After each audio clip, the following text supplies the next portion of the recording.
प्रिय भक्तों, अगर आप भी चाहते हैं कि आप शनि देव की कुदृष्टि से बचे रहें और आपको शनि देव की सिर्फ आशीर्वाद और असीम कृपा ही प्राप्त हो, तो आप इस महामंत्र का जाप अवश्य करें। इस मंत्र के नियमित 108 बार जाप करने से नकारात्मक ऊर्जा और बुरी शक्तियां समाप्त होती हैं। काला जादू, टोना टोटका और तंत्र बाधा, काला जादू, टोना टोटका और तंत्र बाधा का नाश होता है। व्यक्ति का तेज और आत्मविश्वास बढ़ता है और साथ ही शनि देव की कृपा से उसे अथाह धन की प्राप्ति होती है। इसलिए प्यारे भक्तों, आप इस महामंत्र का जाप अवश्य करें। जिस भी भक्त ने आज तक इस महामंत्र का जाप किया है, उसे सिर्फ शनि देव की असीम कृपा ही प्राप्त हुई है। इसलिए प्यारे भक्तों, आप इस महामंत्र का जाप अवश्य करें। यह मंत्र बहुत ही शक्तिशाली और प्रबल मंत्र है।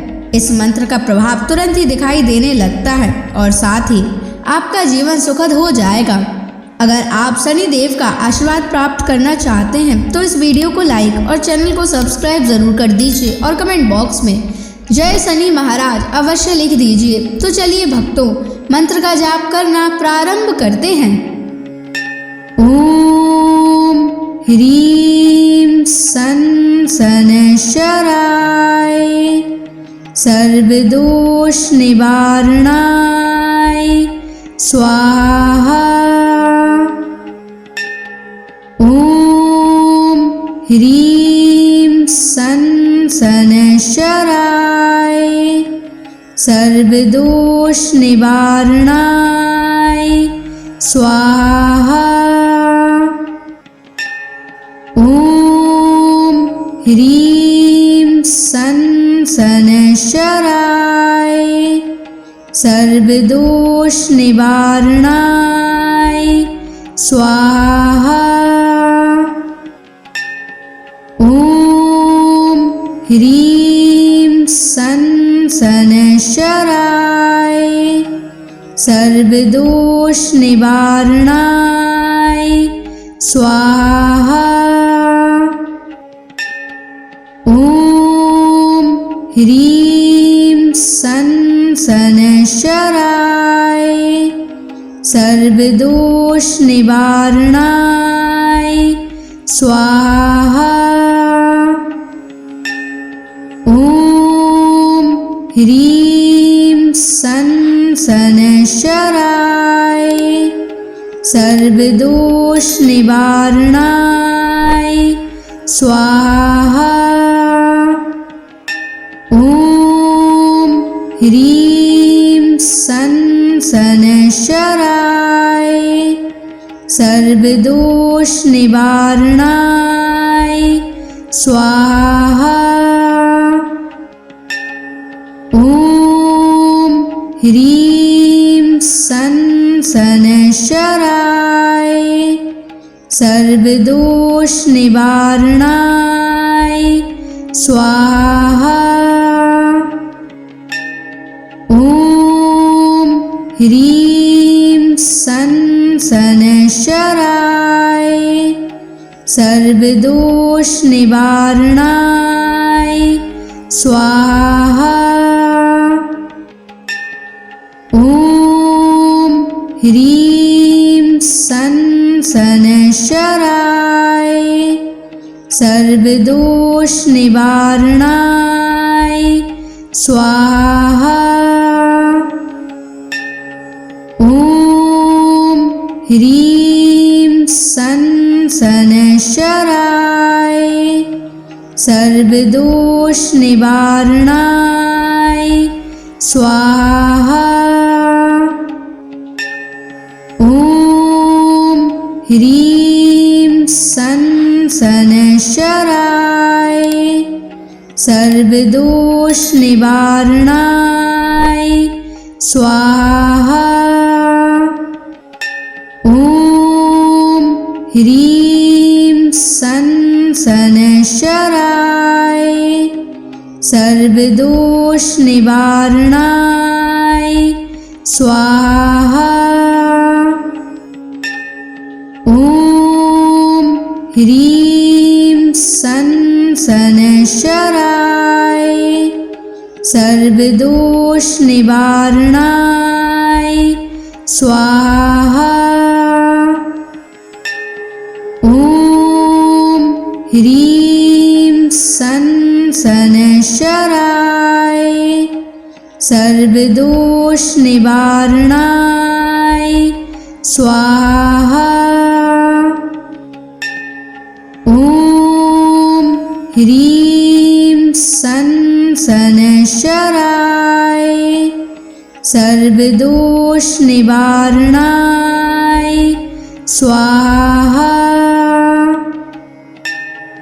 ॐ ह्रीं सन् शनैश्चराय सर्वदोषनिवारणाय स्वाहा।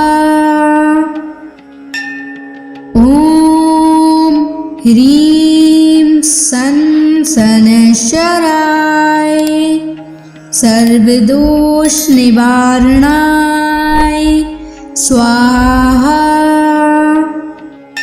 ॐ ह्रीं सन् शनैश्चराय सर्वदोषनिवारणाय स्वाहा। ॐ ह्रीं सन् शनैश्चराय सर्वदोषनिवारणाय स्वाहा।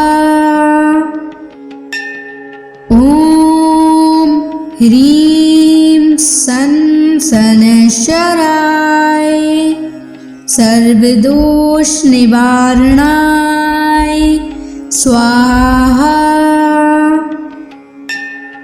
ॐ ह्रीं सन् शनैश्चराय सर्वदोषनिवारणाय स्वाहा। ॐ ह्रीं सन् शनैश्चराय सर्वदोषनिवारणाय स्वाहा। ॐ ह्रीं सन् शनैश्चराय सर्वदोषनिवारणाय स्वाहा। ॐ ह्रीं सन् शनैश्चराय सर्वदोषनिवारणाय स्वाहा। ॐ ह्रीं सन् शनैश्चराय सर्वदोषनिवारणाय स्वाहा। ॐ ह्रीं सन् शनैश्चराय सर्वदोषनिवारणाय स्वाहा। ॐ ह्रीं सन् शनैश्चराय सर्वदोषनिवारणाय स्वाहा। ॐ ह्रीं सन् शनैश्चराय सर्वदोषनिवारणाय स्वाहा। ॐ ह्रीं सन् शनैश्चराय सर्वदोषनिवारणाय स्वाहा। ॐ ह्रीं सन् शनैश्चराय सर्वदोषनिवारणाय स्वाहा। ॐ ह्रीं सन् शनैश्चराय सर्वदोषनिवारणाय स्वाहा। ॐ ह्रीं सन् सनशराय सर्वदोष निवारणाय स्वाहा। ॐ ह्रीं सनशराय सर्वदोष निवारणाय स्वाहा। ॐ ह्रीं सनशराय सर्वदोष निवारणाय स्वाहा। ॐ ह्रीं सनशराय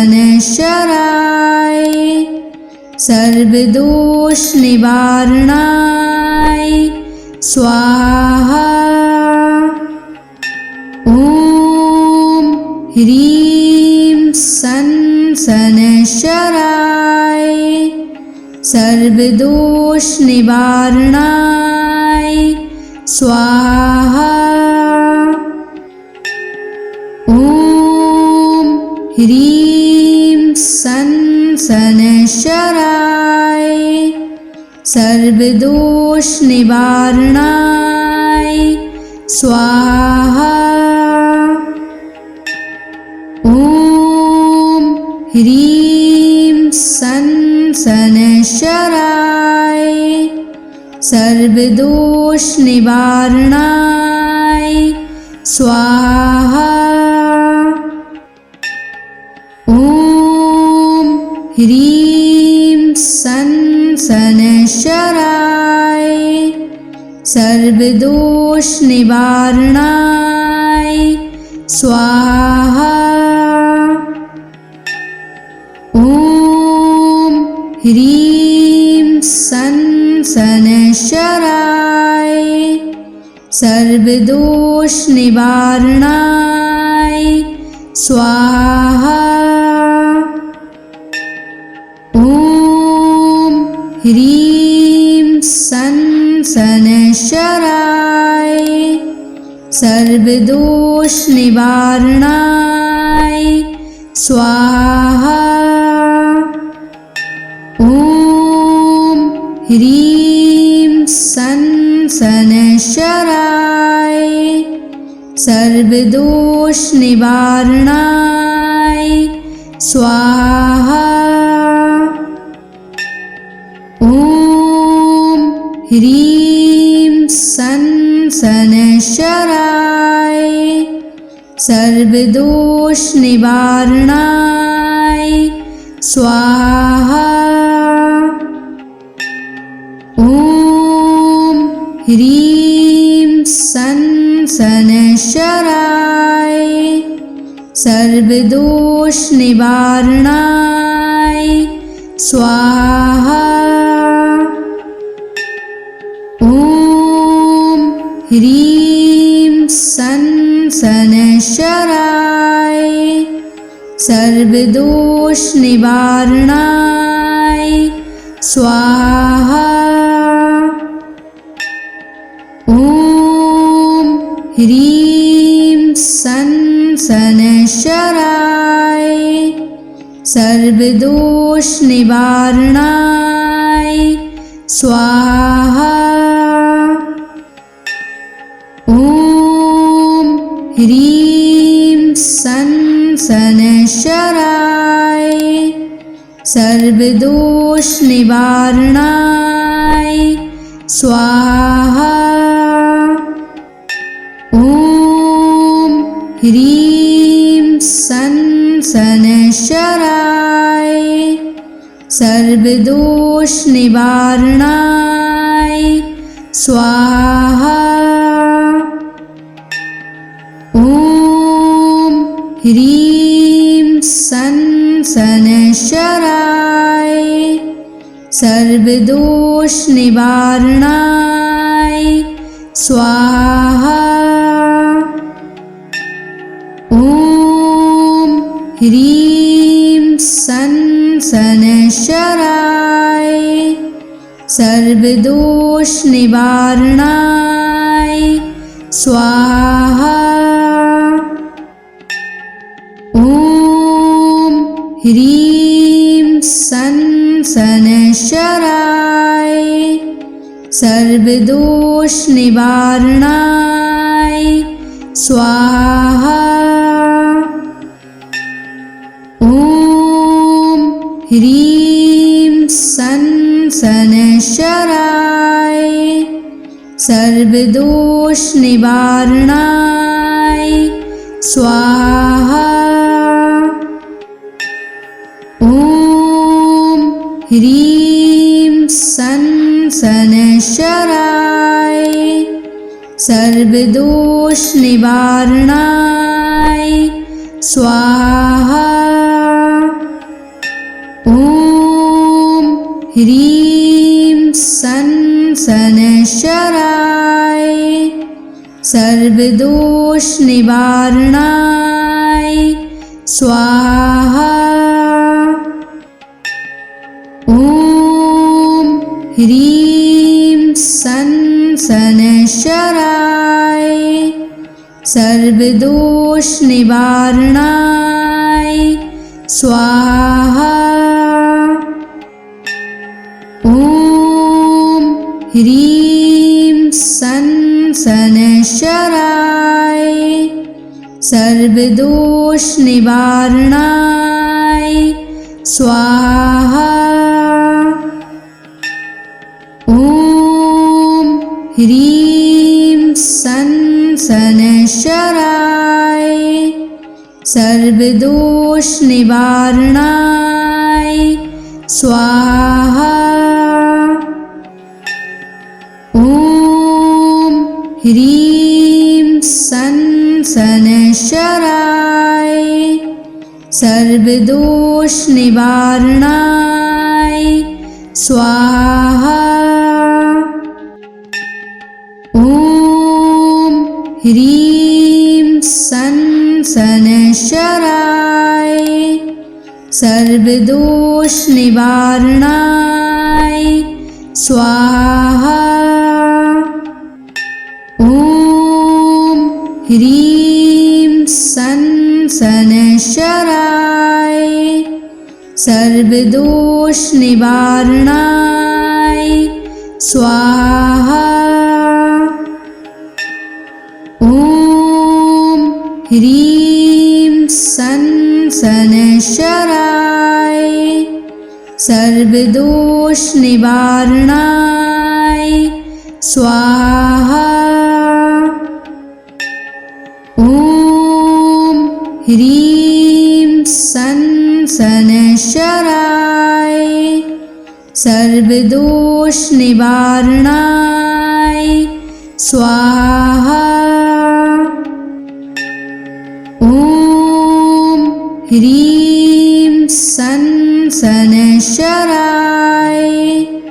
सर्वदोष निवारणाय स्वाहा। ॐ ह्रीं सन शनैश्चराय सर्वदोष निवारणाय स्वाहा। ॐ ह्रीं सन शनैश्चराय सर्वदोष निवारणाय स्वाहा। ॐ ह्रीं सन शनैश्चराय सर्वदोष निवारणाय स्वाहा। ॐ ह्रीं सन शनैश्चराय सर्वदोष निवारणाय स्वाहा। ॐ ह्रीं सन शनैश्चराय सर्वदोष निवारणाय स्वाहा। ॐ ह्रीं सन शनैश्चराय सर्वदोष निवारणाय स्वाहा। ॐ ह्रीं सन् शनैश्चराय सर्वदोषनिवारणाय स्वाहा। ॐ ह्रीं सन् शनैश्चराय सर्वदोषनिवारणाय स्वाहा। ॐ ह्रीं सन् शनैश्चराय सर्वदोषनिवारणाय स्वाहा। ॐ ह्रीं सन् शनैश्चराय सर्वदोषनिवारणाय स्वाहा। ॐ ह्रीं सन् शनैश्चराय सर्वदोषनिवारणाय स्वाहा। ॐ ह्रीं सन् शनैश्चराय सर्वदोषनिवारणाय स्वाहा। ॐ ह्रीं सन् शनैश्चराय सर्वदोषनिवारणाय स्वाहा। ॐ ह्रीं सन् शनैश्चराय सर्वदोषनिवारणाय स्वाहा। ॐ ह्रीं सन् शनैश्चराय सर्वदोषनिवारणाय स्वाहा। ॐ ह्रीं सन् शनैश्चराय सर्वदोषनिवारणाय स्वाहा। ॐ ह्रीं सन् शनैश्चराय सर्वदोषनिवारणाय स्वाहा। ॐ ह्रीं सन् शनैश्चराय सर्वदोषनिवारणाय स्वाहा। ॐ ह्रीं सन् शनैश्चराय सर्वदोषनिवारणाय स्वाहा। ॐ ह्रीं सन् शनैश्चराय सर्वदोषनिवारणाय स्वाहा। ॐ ह्रीं सन् शनैश्चराय सर्वदोषनिवारणाय स्वाहा। ॐ ह्रीं सन् शनैश्चराय सर्वदोषनिवारणाय स्वाहा। ॐ ह्रीं सन् शनैश्चराय सर्वदोषनिवारणाय स्वाहा। ॐ ह्रीं सन् शनैश्चराय सर्वदोषनिवारणाय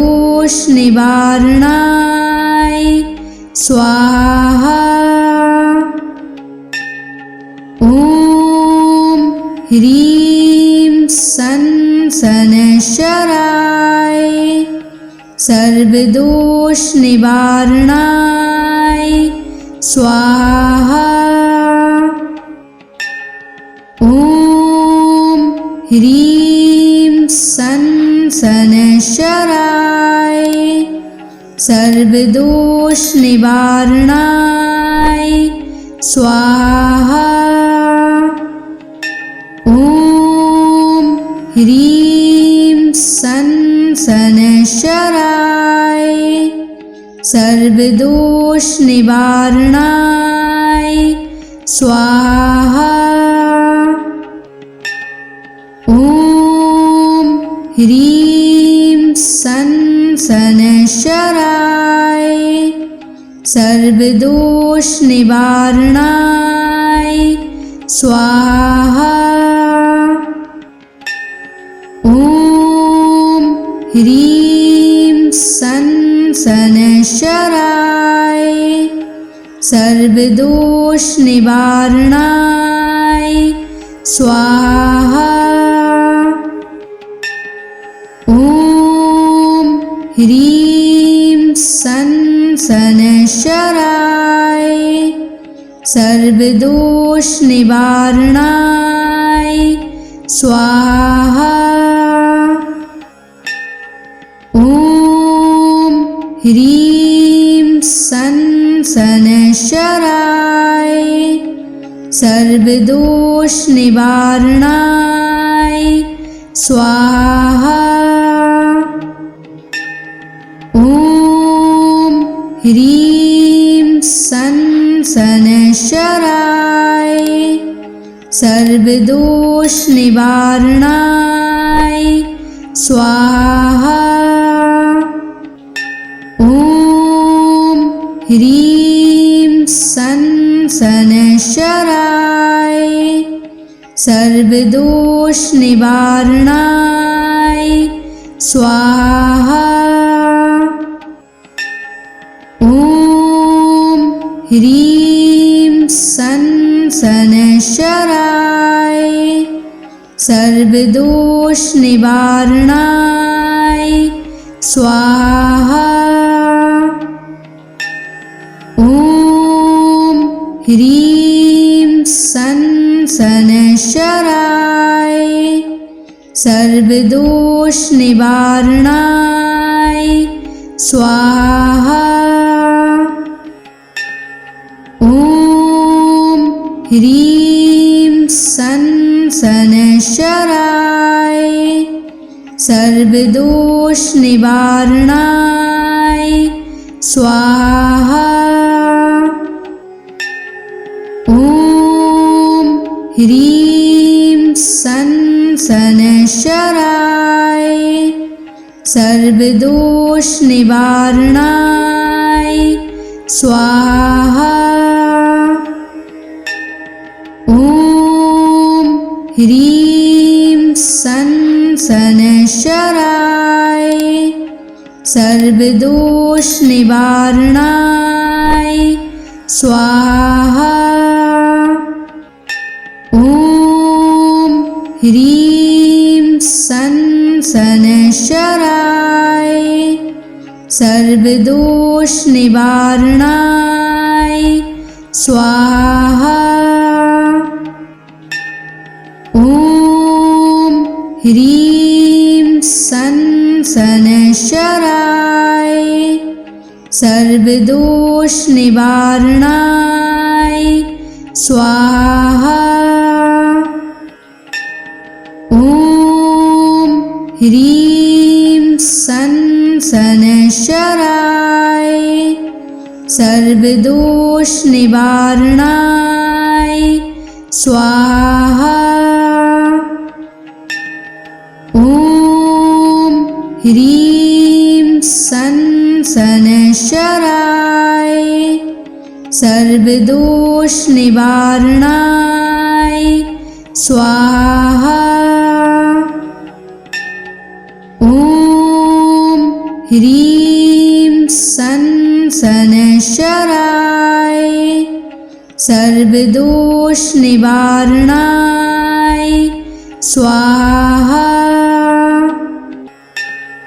ॐ ह्रीं सन शनैश्चराय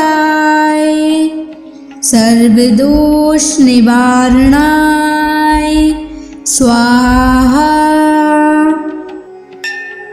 ॐ ह्रीं सन शनैश्चराय सर्वदोष निवारणाय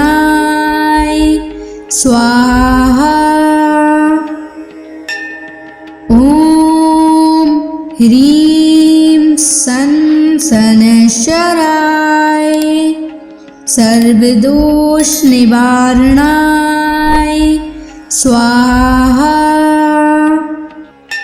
ॐ ह्रीं सन शनैश्चराय सर्वदोष निवारणाय स्वाहा। ॐ ह्रीं सन शनैश्चराय सर्वदोष निवारणाय स्वाहा।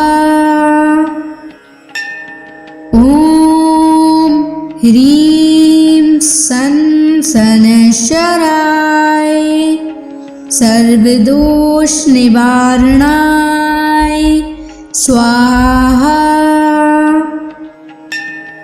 ॐ ह्रीं सन शनैश्चराय सर्वदोष निवारणाय स्वाहा। ॐ ह्रीं सन शनैश्चराय सर्वदोष निवारणाय स्वाहा। ॐ ह्रीं सन शनैश्चराय सर्वदोष निवारणाय स्वाहा। ॐ ह्रीं सन शनैश्चराय सर्वदोष निवारणाय स्वाहा। ॐ ह्रीं सन शनैश्चराय सर्वदोष निवारणाय स्वाहा। ॐ ह्रीं सन शनैश्चराय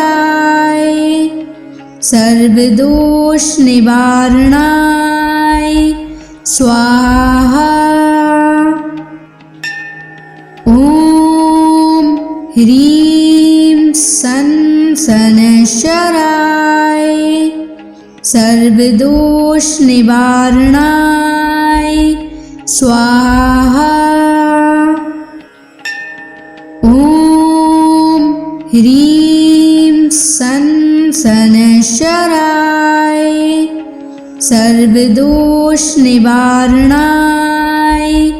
स्वाहा। ॐ ह्रीं सन शनैश्चराय सर्वदोष निवारणाय स्वाहा। ॐ ह्रीं सन शनैश्चराय सर्वदोष निवारणाय स्वाहा। ॐ ह्रीं सन शनैश्चराय सर्वदोष निवारणाय स्वाहा। ॐ ह्रीं सन शनैश्चराय सर्वदोष निवारणाय स्वाहा। ॐ ह्रीं सन शनैश्चराय सर्वदोष निवारणाय स्वाहा। ॐ ह्रीं सन् शनैश्चराय सर्वदोषनिवारणाय स्वाहा। ॐ ह्रीं सन् शनैश्चराय सर्वदोषनिवारणाय स्वाहा। ॐ ह्रीं सन् शनैश्चराय सर्वदोषनिवारणाय स्वाहा। ॐ ह्रीं सन् शनैश्चराय सर्वदोषनिवारणाय स्वाहा। ॐ ह्रीं सन् शनैश्चराय सर्वदोषनिवारणाय स्वाहा। ॐ ह्रीं सन् शनैश्चराय सर्वदोषनिवारणाय स्वाहा। ॐ ह्रीं सन् शनैश्चराय सर्वदोषनिवारणाय स्वाहा। ॐ ह्रीं सन् शनैश्चराय सर्वदोषनिवारणाय स्वाहा। ॐ ह्रीं सन् शनैश्चराय सर्वदोषनिवारणाय स्वाहा।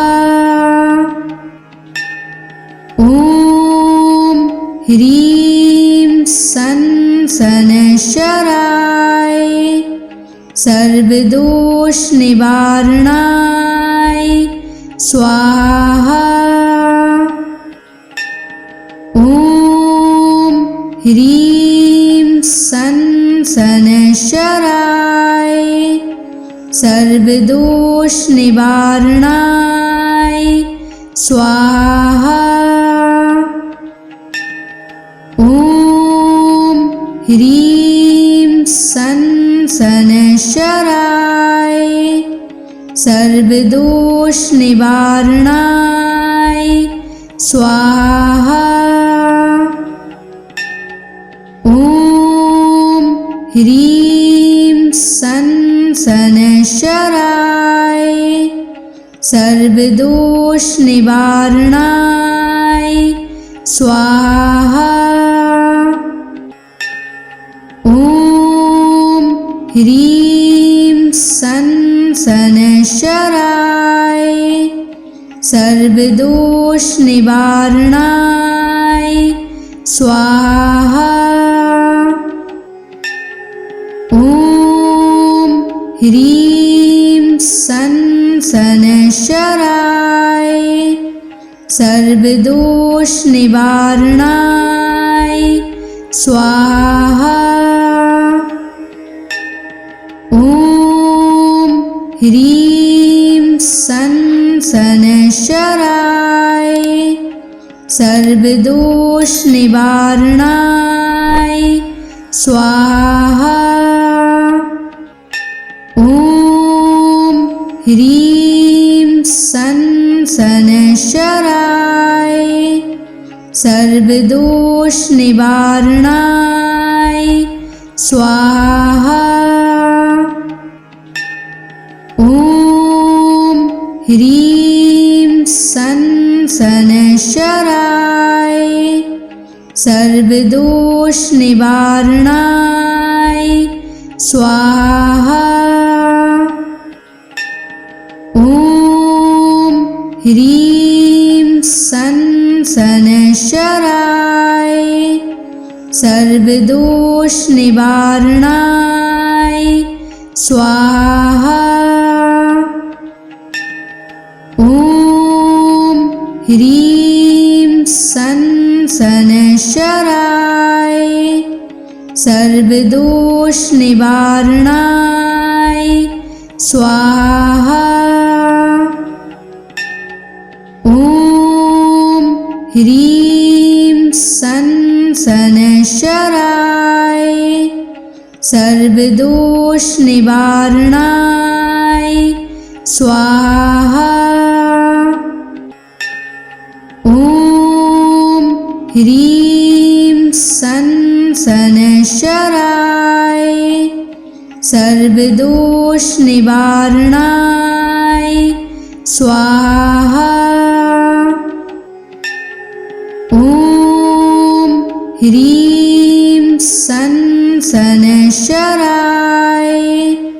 सर्वदोष निवारणाय स्वाहा। ॐ ह्रीं सनशराय सर्वदोष निवारणाय स्वाहा। ॐ ह्रीं सनशराय